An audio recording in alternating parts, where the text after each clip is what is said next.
to the desired form, 6ijk nj nk over r cubed, when I am at radii small compared to a reduced wavelength.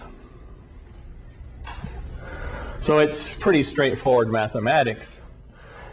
But the one clever thing, and the only really clever thing here, is to know how to write down a outgoing wave solution of the wave equation.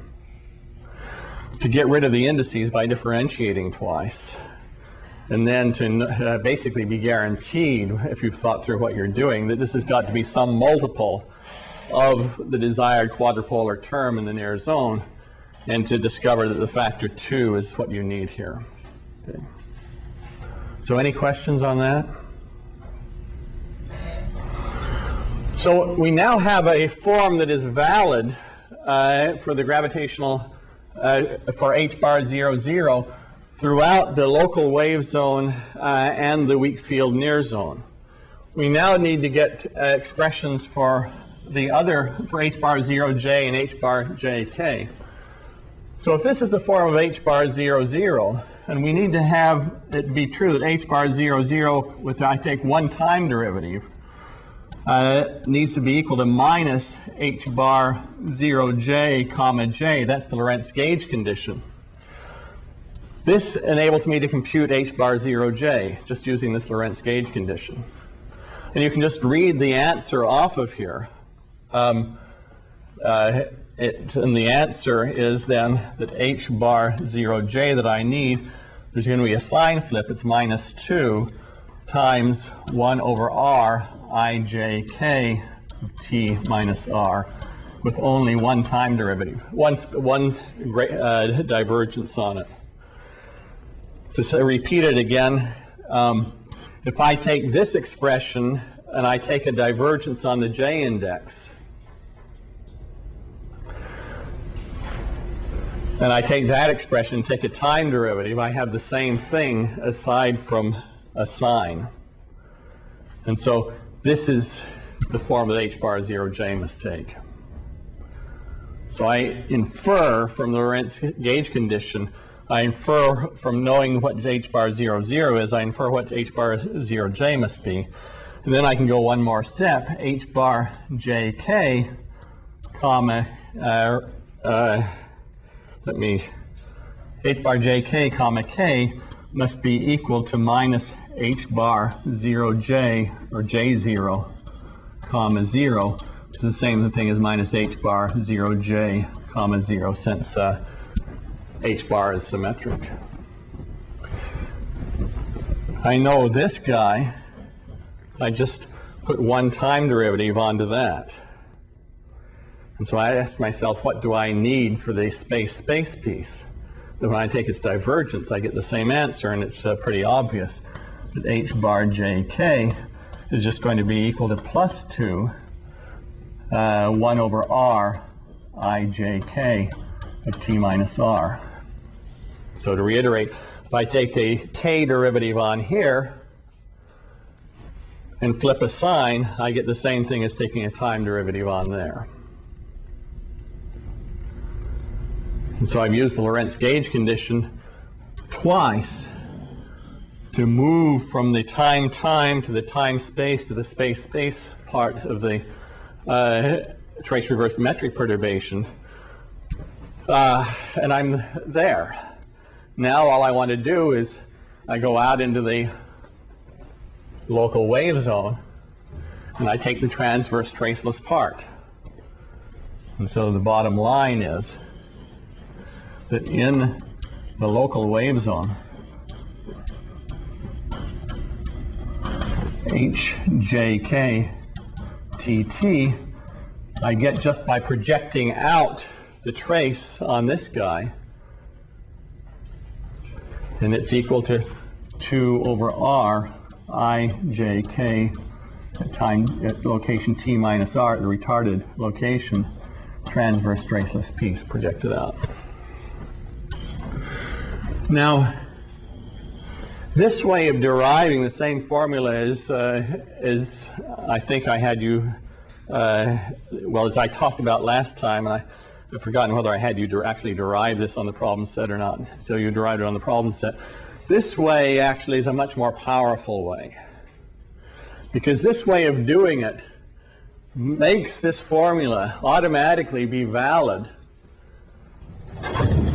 when the source has strong internal gravity. If the source has strong internal gravity, we don't know how to express the mass quadrupole moment as a integral over the source.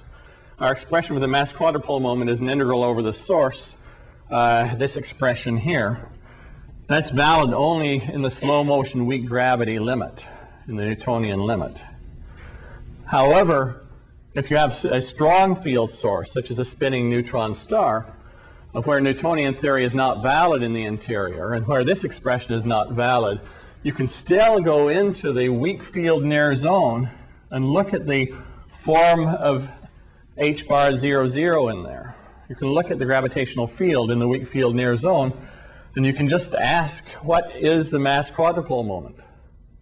And you leave it to somebody else to figure out how that mass quadrupole moment can be written as some sort of integral over the source, since you don't yet know enough about nonlinear gravity to know how to do that. But if you just actually go into this region where Newtonian theory is highly valid, it's not valid in the source, but it's valid in here, you can just use measurements like any Newtonian physicist would to measure the mass quadrupole moment. You just measure how the gravitational attraction changes as you go around, and read off a mass quadrupole moment from the angular dependence of the gravitational attraction. Or somebody does the calculation for the interior and tells you what the mass quadrupole moment is in here. But once you know the mass quadrupole moment in here, it appears in h bar 0, 0 in that form, and it is guaranteed by just the mathematics of linearized theory being valid over those two zones. It's guaranteed that the gravitational wave field will be 2 over r times the transverse traceless part of ijk.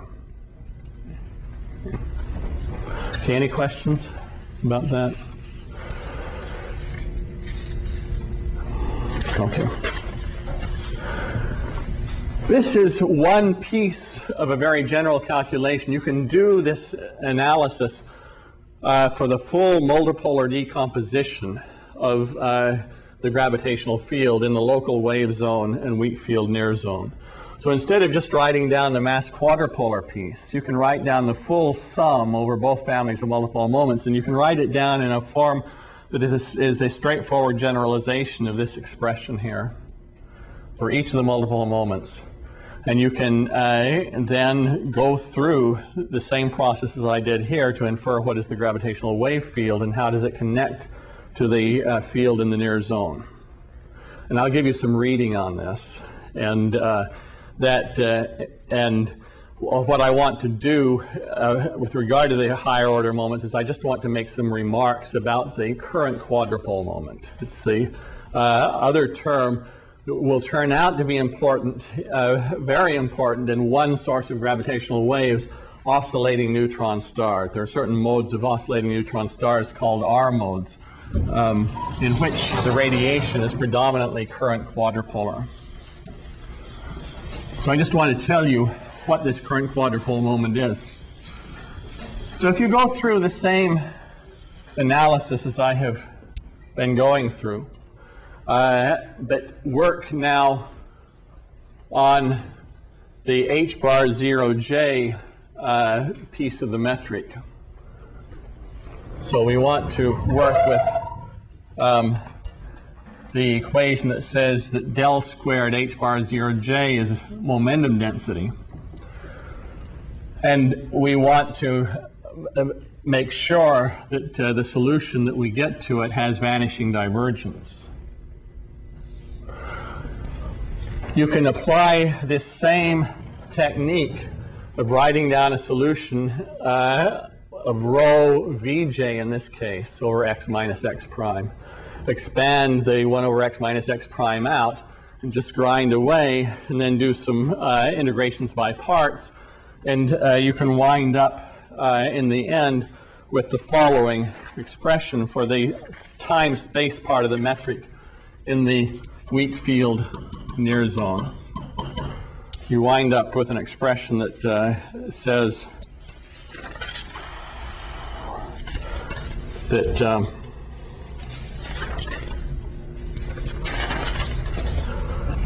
that h bar 0j is equal to minus 4 n cross s over r squared, where s is the angular momentum. So it's the integral of the radial vector inside the source crossed into rho at x prime, v at x prime, d3x prime.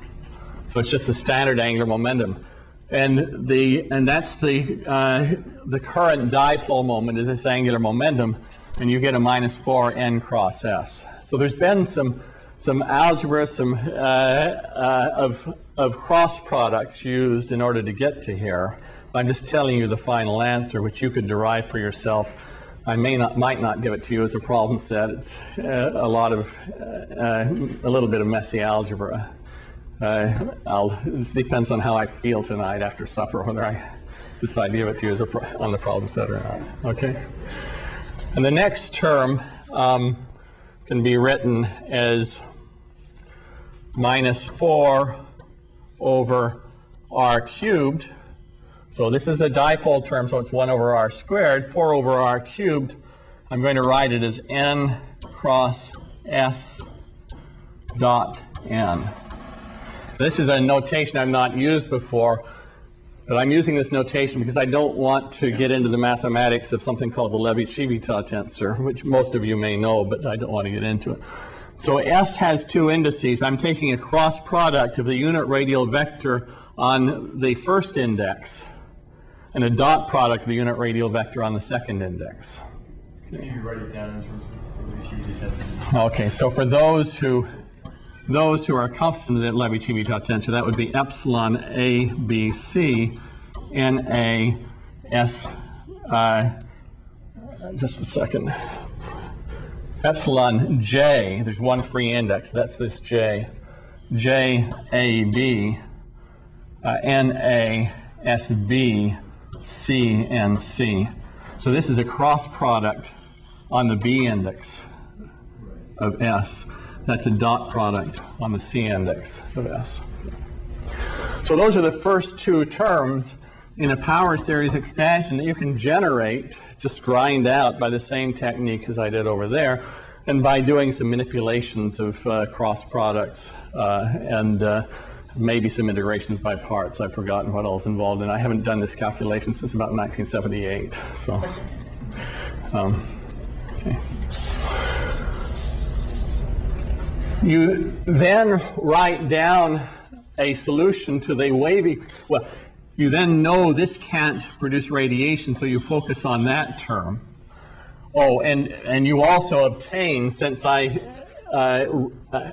began with an expression assuming a source, rho Vj, you obtain an expression for Sjk, and I just want to tell you what that is.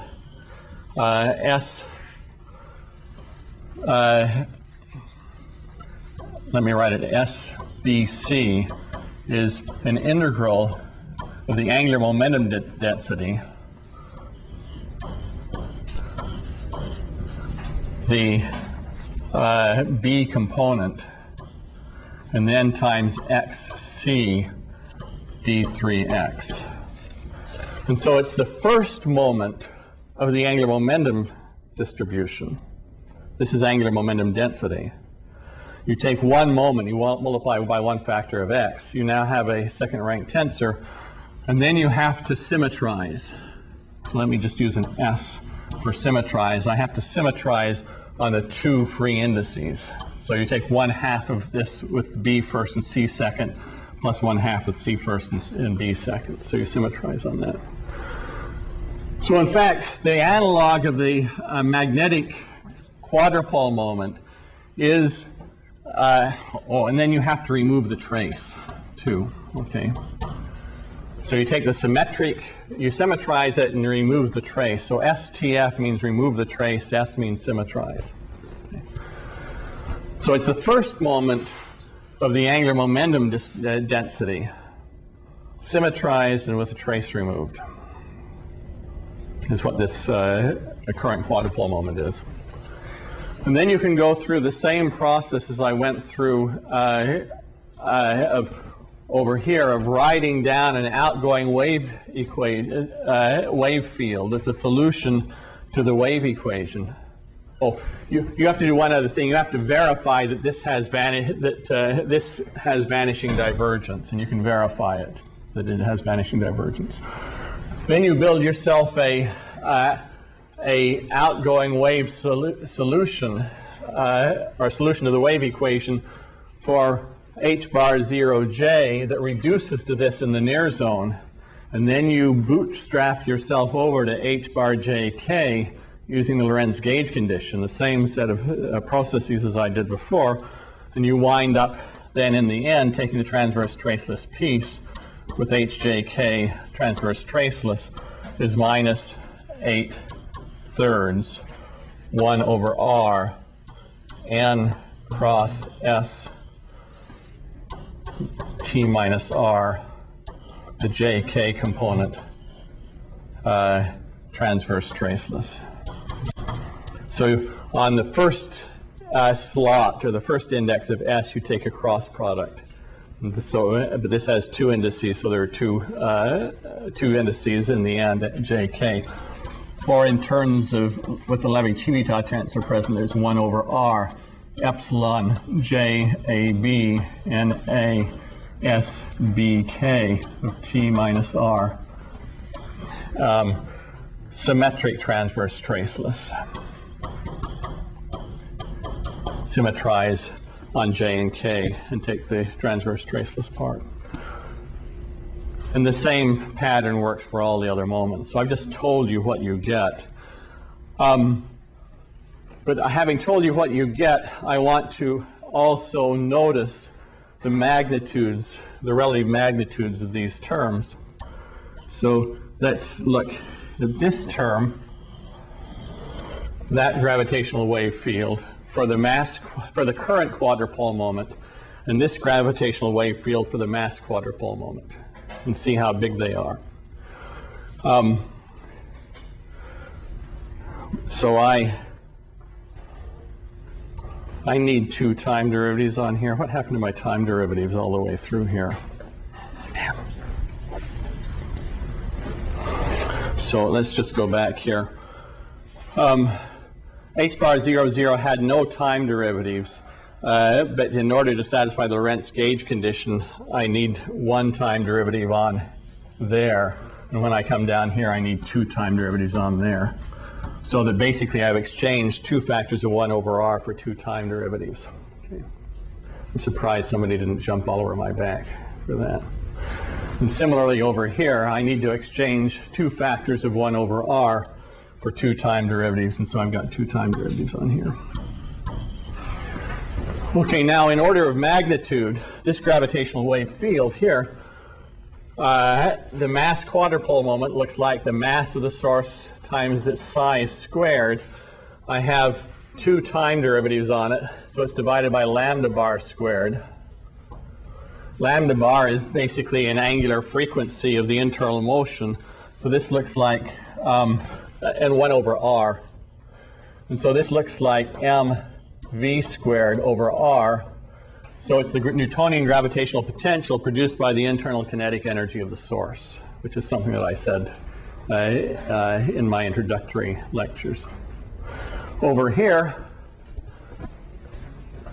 the current quadrupole moment is a density that's integrated over space, so that gives us an m.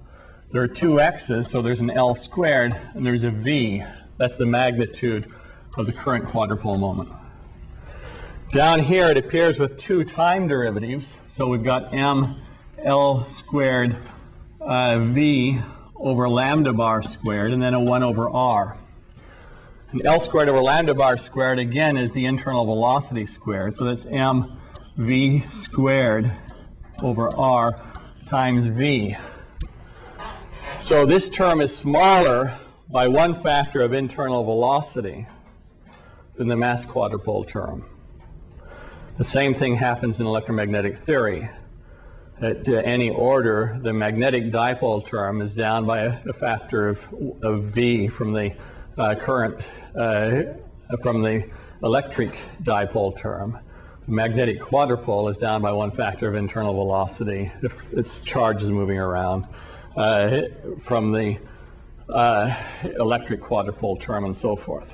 So the current terms are down by one factor of v over c, internal velocity divided by the speed of light, from the mass quadrupole terms.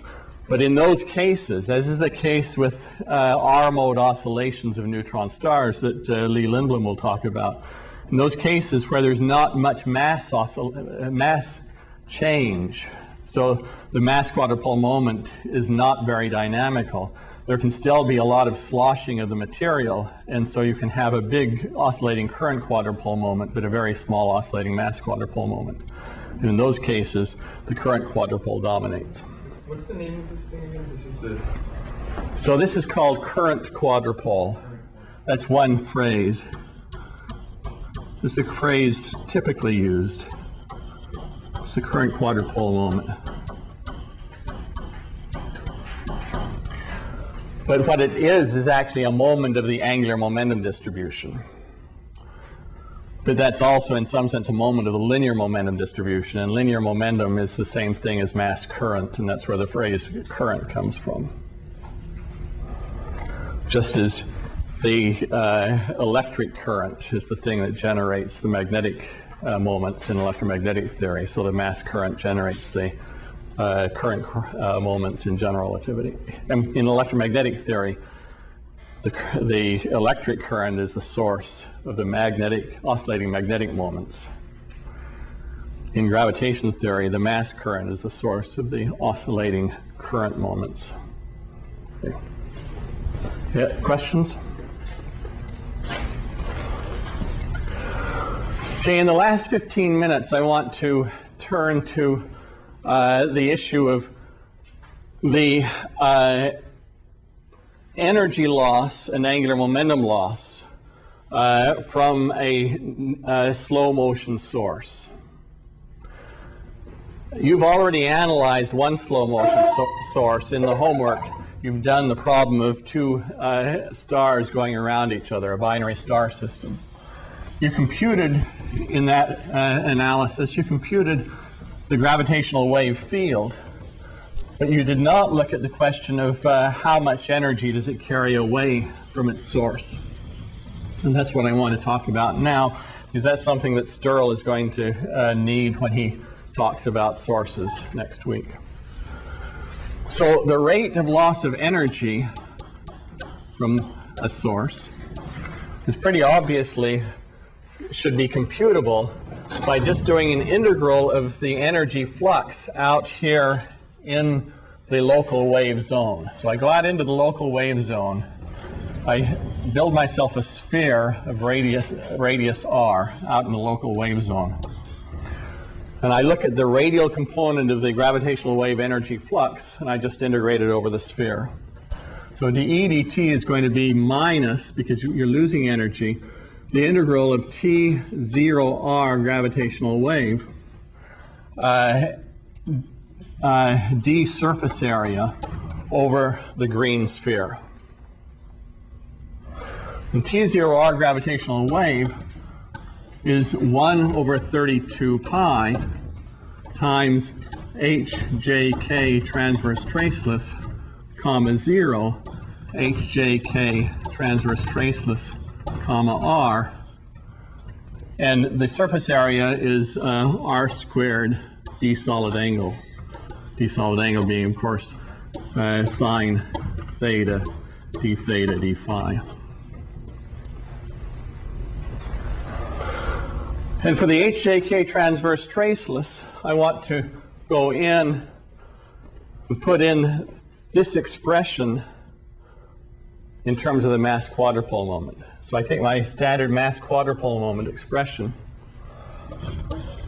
That's then 2 over r ijk, 2 time derivatives at t minus r, transverse traceless. Is what I put in there. Now, the dependence on theta and phi is carried by the unit radial vectors, and the unit radial vectors are present here, though they appear to be hidden. They're present in the transverse traceless projection. You've got to get rid of the radial piece and then remove a trace. So let me write that down explicitly. That's 2 over r I j k double dot. Let me write that as I a b double dot. I'll write it as delta a j minus n a n j delta b k minus n b n k. That gets rid of the radial part, because this thing for the radial piece, if I point in the r direction, this is the Kronecker delta is 1 in the r direction, and these guys are 1 in the r direction if I'm using spherical polar coordinates. And so this projects out, gets rid of the radial piece, keeps only the tangential piece. In a spherical orthonormal basis, this will just project out the transverse piece. And then I have to remove the trace. And I can remove the trace, it turns out, by then subtracting off a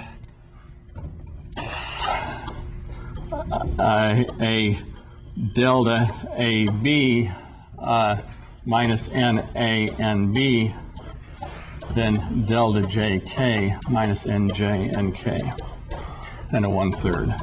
So I'm just telling you, asserting that this is a way formally to pull out the transverse traceless piece, just formally. But then you know that if I'm working in spherical polar coordinates, well, if I go back to Cartesian coordinates, these are functions still of theta and phi. The z component is cosine theta, the x component is sine theta cos phi, and so forth with the inner radial vector. So that's where the dependence on theta and phi comes. And so this formal expression, when I talk about it in this language, it has a rather complicated theta phi dependence. But I can put that in there, and I can just do the integral over theta and phi. I'll give you some reading where the tricks for doing this in terms of staying strictly in Cartesian coordinates are spelled out. But the bottom line after you do this computation is a very simple bottom line, that the energy loss rate is equal to minus 1/5 ijk 3 time derivatives on it, ijk 3 time derivatives on it, and let's average over a few oscillation periods.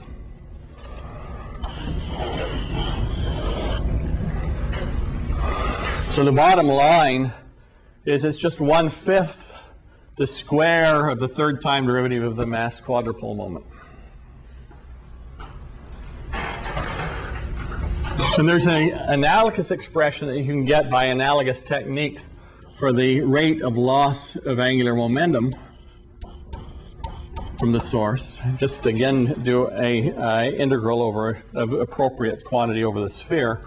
The rate of loss of angular momentum is minus 2/5. Let me write this with a Levi-Civita tensor. We're not probably going to use this, but I'll talk about the Levi-Civita tensor briefly. So you're asked to take this takes a cross product on the A and B indices to produce something that points in the J direction. The A index is here and B is there, so it's a cross product between the first 2 indices of these I's and then a dot product on the second 2 indices. That's what it is. And the first I has only 2 time derivatives and the second I has 3 time derivatives. So it's an expression that you can work with, you can actually do practical calculations with, and it's obtained by the same kind of a surface integral.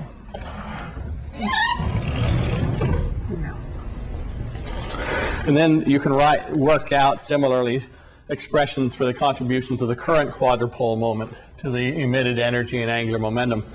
And as you would expect, the current quadrupole moment contributions are typically smaller than the mass quadrupole moment.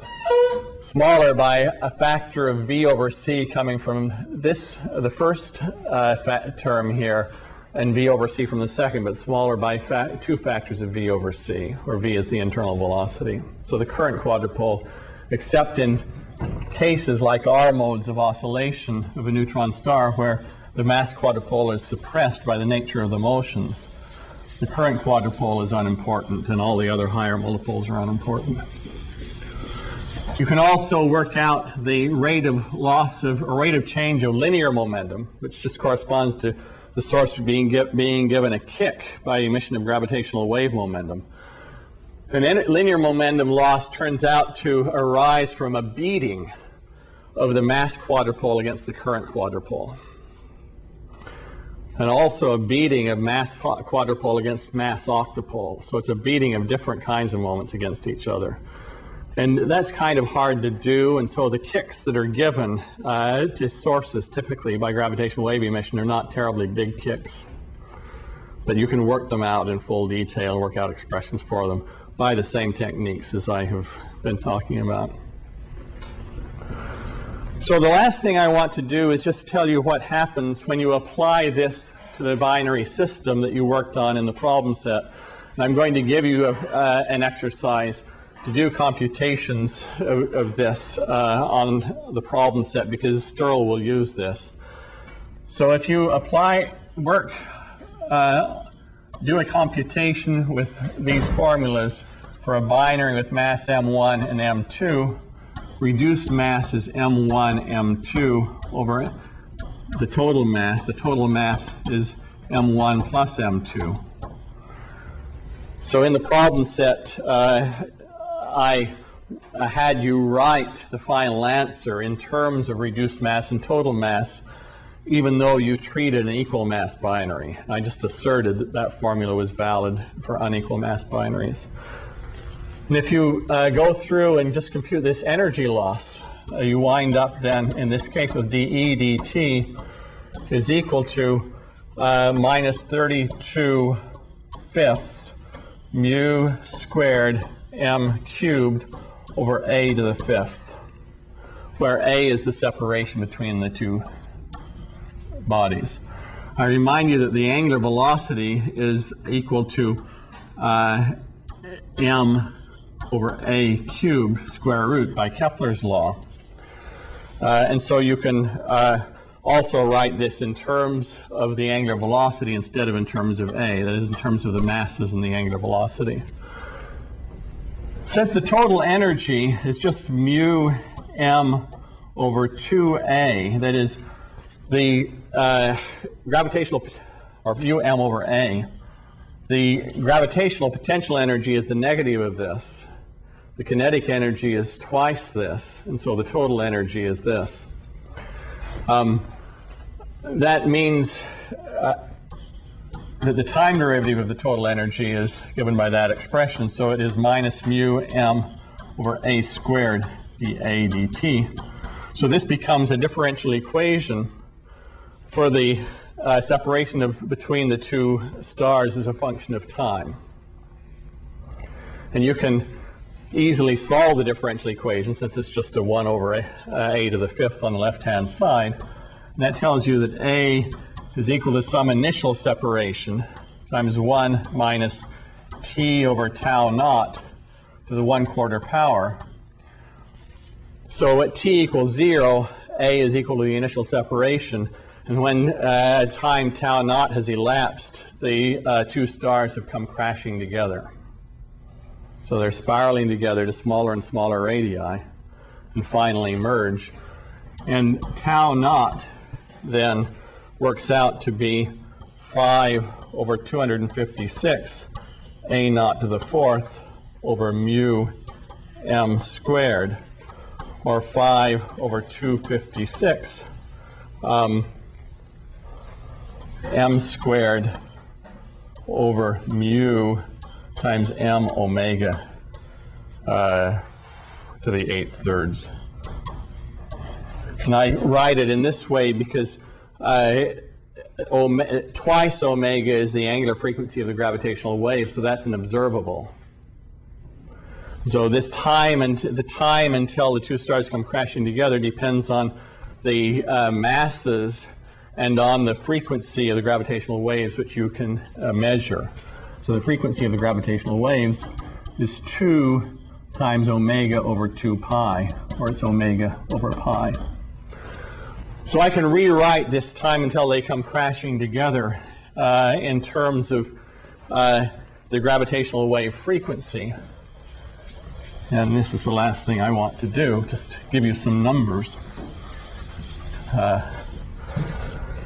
So in the case, so you wind up using some numbers relevant for LIGO, you get about 3.04 seconds divided by the gravitational wave frequency in units of 100 hertz. 100 hertz to the 8/3 power.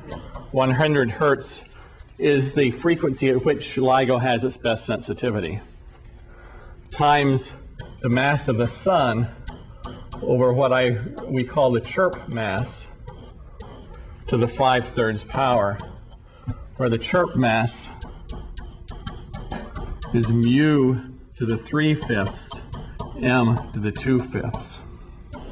And it turns out that all the properties of the inspiral in this mass quadrupole moment approximation are determined by the chirp mass. The chirp mass governs the rate at which the stars spiral together.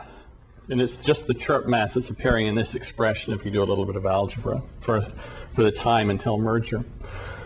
What this says is in LIGO you typically deal with neutron stars and black holes that have masses of order of the mass of the sun or a few times the mass of the sun. So at 100 hertz you have of order 3 seconds left. And at 10 hertz, which is when the signals sweep into your frequency band, you've got something like 24 minutes. Because it's a very steep power, 8/3 power of the frequency.